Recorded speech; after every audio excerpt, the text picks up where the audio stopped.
બહુ અદ્ભુત એક વાતાવરણમાં આપણે સૌ મુકાયા છીએ. કદાચ આ વાતાવરણના સાક્ષી રહેવાનું આપણને મળ્યું છે એ આપણા કોઈક જન્મના પુણ્ય છે એવું કહીએ તો એ વાત અસ્થાને નથી. મિત્રો, ઈશ્વર પ્રત્યેની સંપૂર્ણ આસ્થા અને સત્ય પ્રત્યેની સંપૂર્ણ શ્રદ્ધા એ નરેન્દ્રભાઈની સફળતાનો દોરી સંચાર છે. મિત્રો, આવું જ બે કાવ્યોનું સાયુજ્ય તમારી સમક્ષ ચાણક્યથી તમે જેને ઓળખો છો, સરફરોશ અને હમણાં જ ગુરુ ફિલ્મ સુધી જેની અલગ અલગ પ્રકારની ભૂમિકાઓ આપણે સ્ક્રીનના પડદા ઉપર નિહાળી છે એવા એક કલાકાર શ્રી મનોજ જોશીને વિનંતી કરીએ કે નરેન્દ્રભાઈની કવિતાઓ સંભળાવે. મનોજ જોશી.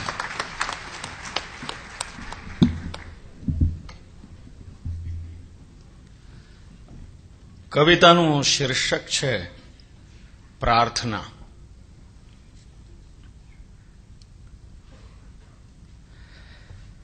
માણસોના ટોળા હોય કે મેળા, સ્વજનને ને સ્નેહીજનને પોંખું છું મારા માળામાં. માણસોના ટોળા હોય કે મેળા, સ્વજનને ને સ્નેહીજનને પોંખું છું મારા માળામાં. પ્રવેશ દ્વારે ટાંક્યું છે, સત્યનું સ્વાગત છે.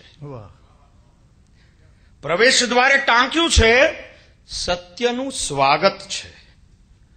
સાચું ભલે સામું હોય, સાચું ભલે સામું હોય, સાચું ભલે વાંકું હોય. માણસોના ટોળા હોય કે મેળા, સ્વજનને ને સ્નેહીજનને પોંખું છું મારા માળામાં. બગીચાની મહેક કરતા ખાતરની દુર્ગંધનું મહામૂલ્ય છે. બગીચાની મહેક કરતા ખાતરની દુર્ગંધનું મહામૂલ્ય છે. વિરોધમાંથી પણ સત્ય શોધવાની મારી ક્ષમતા છે.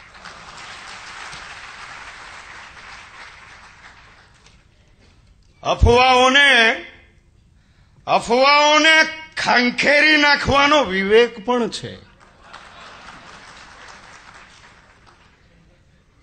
અફવાઓથી કદી જિંદગી જીવાય નહીં. બે અંતિમોની વચ્ચે રહેલા સત્યને પામવાની મારી પાસે ક્ષમતા છે. પ્રત્યેકનું સત્ય અલગ હોઈ શકે અને હોય છે. હું મારા સત્યની લગોલગ રહેવા માંગુ છું. સત્ય તો મારા માટે સૂર્ય છે અને મારી જિંદગી ગાયત્રી મંત્ર થઈ જાય એવી મારી પળે પળની પ્રાર્થના છે.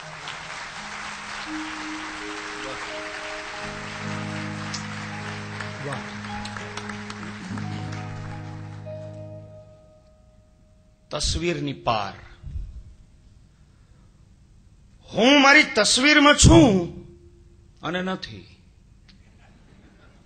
હું મારા પોસ્ટરમાં છું અને નથી. આમાં કોઈ વિરોધ કે નથી વિરોધાભાસ. તસવીર આત્મા જેવી નથી. એ તો પાણીથી ભીંજાય ને અગ્નિથી બળે.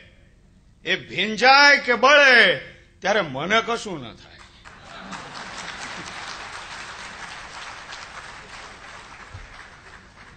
તમે મને મારી તસવીરમાં કે પોસ્ટરમાં શોધવાનો મિથ્યા પ્રયત્ન ન કરો. હું તો પલાઠી વાળીને બેઠો છું મારા આત્મવિશ્વાસમાં. મારા વાણી, વર્તન અને કર્મમાં. તમે મને મારા કાર્યથી જ ઓળખો. તમે મને મારા કાર્યથી જ ઓળખો.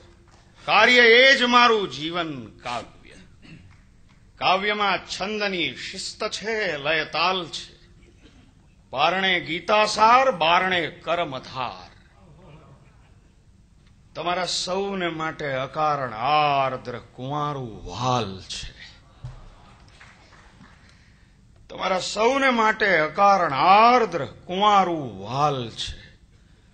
તમે મને છબીમાં નહીં પણ પરસેવાની સોડમમાં પામો. તમે મને છબીમાં નહીં પણ પરસેવાની સોડમમાં પામો. યોજનાના અંબારની સોડમમાં વિસામો.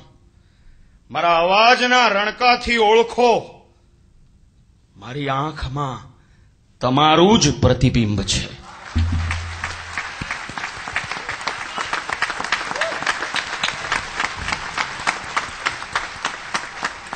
એક જુદી કવિતા ગુજરાતી ભાષાને સાંપડી રહી છે, એના આ બધા પડઘમ છે. મિત્રો, ઘણું બધું બોલી શકાય, પણ ઉમાશંકર કહે છે એમ છેલ્લો શબ્દ તો મૌનને જ કહેવાનો હોય છે. એટલે એ મૌનને સમજીને પૂરેપૂરો આત્મવિશ્વાસથી એક એવી રચના તમારા સૌની સમક્ષ તમારા કાનમાં અત્તરના પૂમડાની જેમ ગોઠવી છે. નરેન્દ્રભાઈની કવિતાની આ એક ત્રીજી બાજુ આપણે જ્યારે માણી રહ્યા છીએ, ત્યારે આ જિંદગી સાથેના વ્યવહારની એક જુદા પ્રકારની વાત તમારી સમક્ષ આ ત્રણેય ગાયકો લઈને આવે છે: શ્રી રૂપકુમાર રાઠોડ, શ્રી ભૂપિન્દરસિંહ અને પાર્થિવ ગોહિલ.